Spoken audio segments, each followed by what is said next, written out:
There are very few people in East Timor who didn't lose a loved one in their two-decade fight for independence. So this ceremony, reburying the bones of the war dead at the National Martyrs Cemetery, was filled with grief.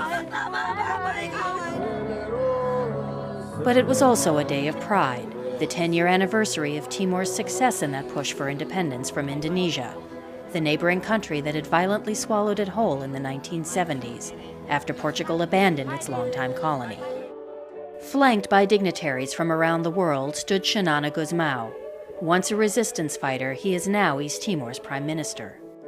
And José Ramos Horta, who lived for years in exile, lobbying for freedom for his country. Today, he is the president. I have enjoyed it thoroughly, to be reattached culturally, physically, to part of my body and spirit, in spite of the difficulties we encountered in these last 10 years.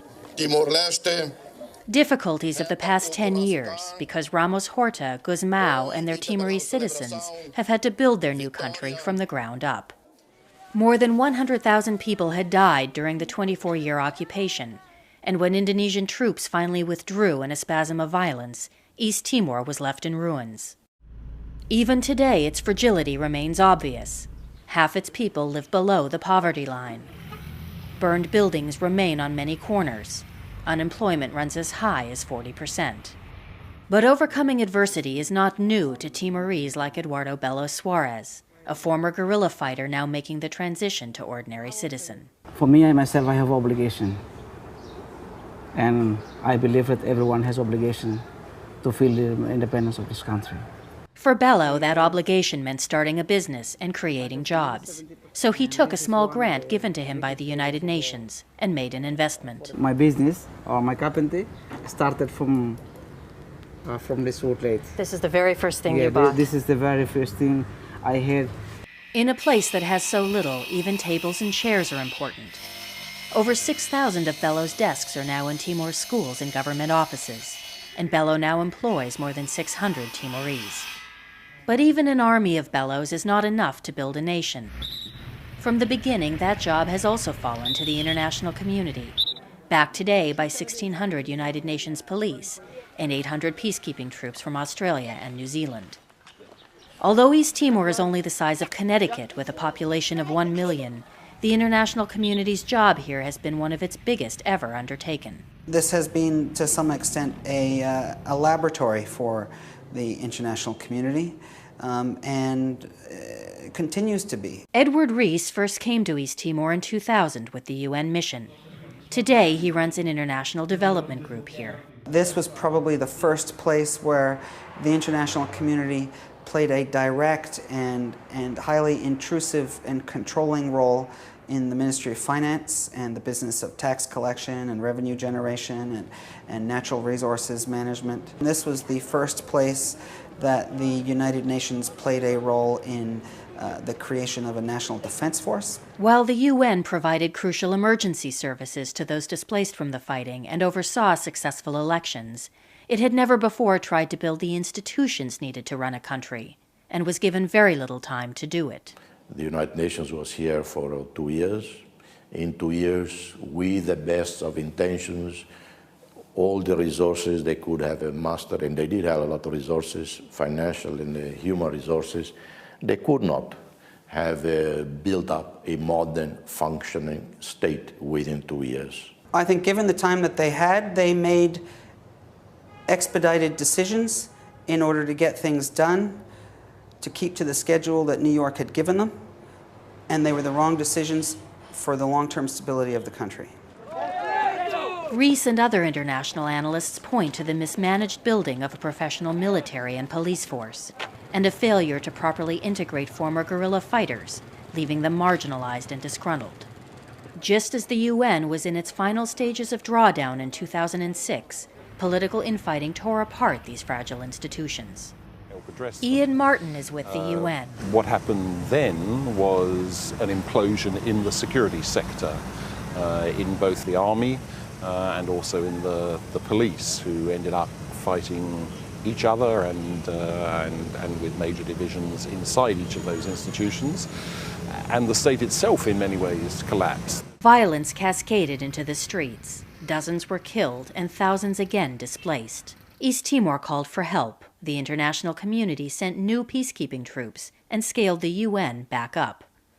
UN officials admit lessons were learned, that nation building takes time. Many people looking back feel that the disengagement of the international community in some ways came too quickly. So the first lesson, I think, is start with realistic expectations as to what a long business nation building or state building actually is.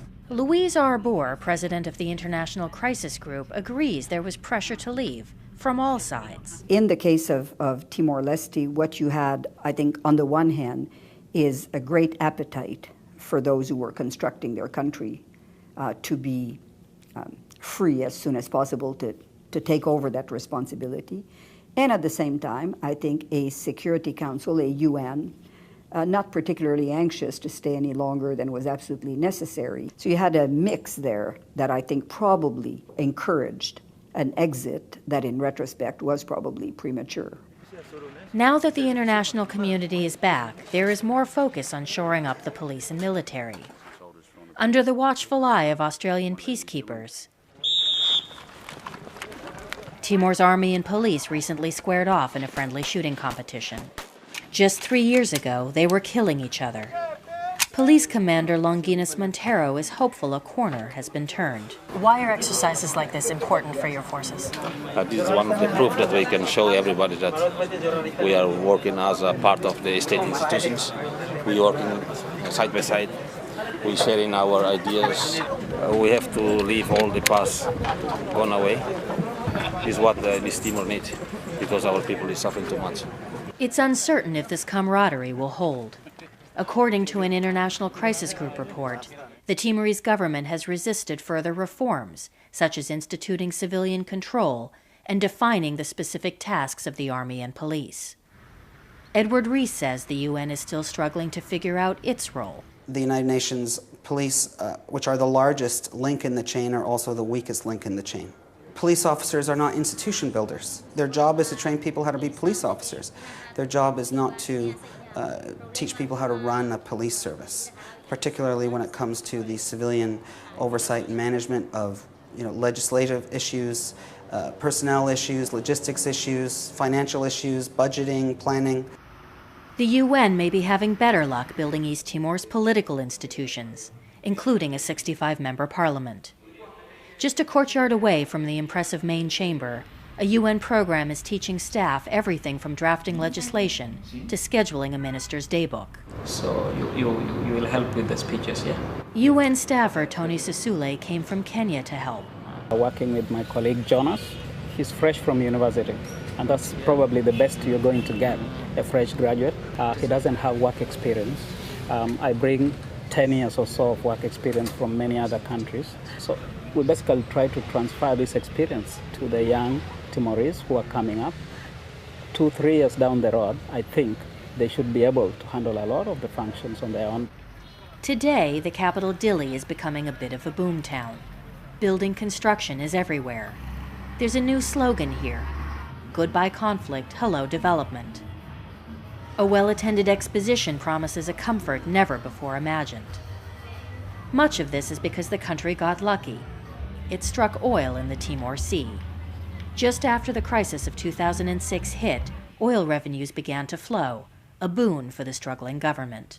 Their chosen way of dealing with problems is handing out dollars. Charles Shiner is a longtime activist who now works for a well-respected local watchdog group. He says East Timor has a habit of using its oil wealth to literally pay off disgruntled members of society, from dismissed army soldiers to displaced people. So it sort of resolved the problems, the instant problems, but it created a pattern where people say, we don't get services from the government unless we make trouble. If we make trouble, we get money. If we just sit quietly and are good citizens and wait for the government to provide education or health care or roads or water, it's not going to happen. I think right now things are pretty peaceful, and we're lucky maybe, but I think that the elements of further conflict are still there. Peace has to be paid for. Peace has to be bought, whether in Timor or anywhere in the world. And when we say it has to be paid for, it's not in the sense you buy people. In the sense you have to invest in creating infrastructures that create jobs. You have to hand out, when necessary, cash for the poorest. And this is East Timor's big gamble. With a petroleum fund now worth more than $5 billion, the government is spending more of the money on short-term problems rather than saving it for the future. Besides the cash handouts, the government is spending millions importing a basic food staple, rice, in effect buying some calm and some time for the country's more long-term development goals. I think if you're me, that's the wrong policy. I think if you're Timorese, it's the right policy. I think that they have made a calculated decision that we need to distance the community from the last event as far as possible. And so spending the money today in order to ensure that nothing happens in the next 5-10 years, as I'm sure that's the way they are thinking, strikes me as being sensible. It's a fragile political equation, one that might still unravel under societal pressures. Chief among them, what to do with all the young unemployed people, a demographic that has become violent in the past. Here in the mountain town of Aleu, a U.S. government-funded program seeks to counter these risks by offering general classroom education and specific skills training to otherwise idle youth. This particular session only had slots for 50 students. Twice that many had applied. Anna Berry Martins is the program's chief trainer. Do you worry about the security of your country if there isn't more work like this to engage the young people, to train them, to get them jobs? Before there were programs like this, violence among the youth was very high. But when they started participating in this program, they began to understand how to minimize the violence. If there is no opportunity like this, then we might have new problems. We've historically looked at security in a very kind of traditional and maybe too narrow focus, a very sort of military approach to security. But it seems to me that what we need to look at, it's very ambitious, but I think we're there, is look at other indicators of real human security. You know, are girls returning to school? Are women safe in their communities? Is civil society occupying some space? Another potential pressure point. East Timor has not pursued war crimes tribunals against Indonesia, calculating that it needs to keep the peace with its much larger neighbor. Let's put the past behind. There will be no international tribunal. The greatest gift for me, greatest gift for us, is that we are free today. Those who committed crimes in the past, they are the ones who have to look themselves in the mirror and be ashamed and be haunted by the crimes they committed, not me.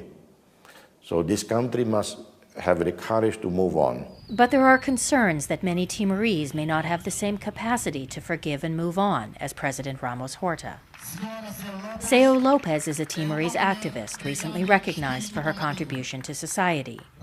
But she disagrees strongly with her president on the issue of justice. It's about right and wrong, more than hanging generals and send them to jails. But we must establish that certain behavior are not tolerated anywhere in the world. Why should it be tolerated in East Timor? For Lopez, this is one of the greatest risks facing East Timor today. These people are so angry, they accumulate and accumulate.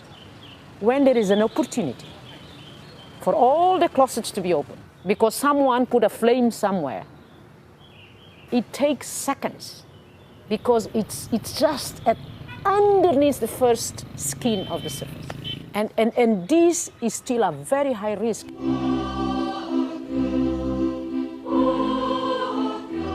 As the flag was raised at East Timor's commemorations of its bold first steps 10 years ago, many open questions remain for its future. At stake is not just peace and prosperity for one of the world's newest nations, but also the role of the international community as it continues to grapple with the task of nation building.